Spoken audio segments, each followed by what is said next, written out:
പത്തനംതിട്ടയിലെ ദുരന്തബാധിത മേഖലകൾ സന്ദർശിച്ച് മുഖ്യമന്ത്രി വി.ടി. സതീശൻ. എല്ലാ സ്ഥലത്തും ആവശ്യമായ സജ്ജീകരണങ്ങൾ ഏർപ്പെടുത്തിയിട്ടുണ്ട്. രക്ഷാപ്രവർത്തനങ്ങൾക്കായി 2 ഹെലികോപ്റ്ററുകൾ സജ്ജമാണ്. NDRF സംഘത്തെയും പോലീസിനെയും ഫയർഫോഴ്സിനെയും എല്ലാ സ്ഥലത്തും നിർത്തിയിട്ടുണ്ടെന്നും മുഖ്യമന്ത്രി പറഞ്ഞു.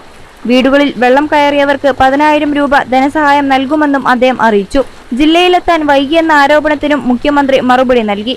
രക്ഷാപ്രവർത്തനം ഏകോപിപ്പിക്കാൻ മന്ത്രിമാരെയും MLA-മാരെയും കളക്ടർമാരെയും ചുമതലപ്പെടുത്തിയിരിക്കുന്നു. മുഖ്യമന്ത്രിയുടെ ഓഫീസുമായി അവർ നിരന്തരം ബന്ധപ്പെടുകയും ചെയ്തു. താൻ നേരിട്ട് ഇവിടെ വരുന്നതിലല്ലോ കാര്യമെന്നും അദ്ദേഹം പറഞ്ഞു. 2018-ലെ പ്രളയത്തിന് ശേഷം മുന്നൊരുക്കങ്ങളൊന്നും നടത്താത്തതിന്റെ പ്രശ്നങ്ങളുണ്ടായിരുന്നു.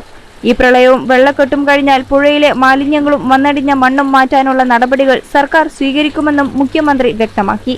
അതോടൊപ്പം പുറത്തു പറയാൻ കഴിയാത്ത ഏത് ഡീലിന്റെ ഭാഗമായാണ് മുഖ്യമന്ത്രി വി.ടി. സതീശൻ ഹെലികോപ്റ്ററിൽ പോയതെന്ന് CPM സംസ്ഥാന സെക്രട്ടറി MV ഗോവിന്ദൻ. ഭാര്യാപിതാവിനെ കാണാനാണ് ഹെലികോപ്റ്ററിൽ പോയത്. നിക്ഷേപകനെ കാണാനാണ് പോയതെന്ന് പറയുന്നത് കള്ളമാണ്. ഒരു കളവെങ്കിലും പറയാതെ സമാധാനം കിട്ടാത്തയാളാണ് കേരളത്തിന്റെ മുഖ്യമന്ത്രി.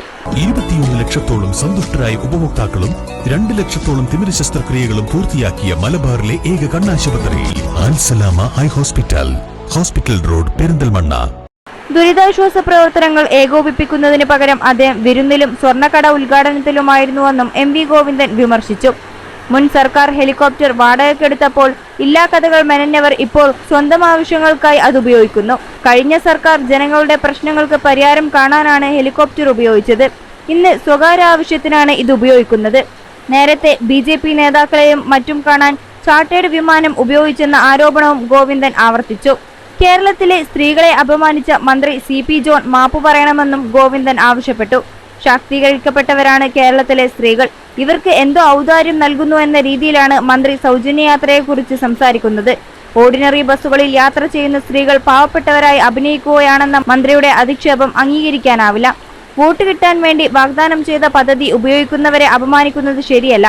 സ്വകാര്യ ആശുപത്രികൾക്കും സ്ഥാപനങ്ങൾക്കും വേണ്ടിയാണ് മന്ത്രി ഇത്തരം പരാമർശങ്ങൾ നടത്തുന്നതെന്നും ഇത് സർക്കാരിന്റെ സ്വകാര്യവൽക്കരണ നയത്തിന്റെ ഭാഗമാണെന്നും MV ഗോവിന്ദൻ വിമർശിച്ചു.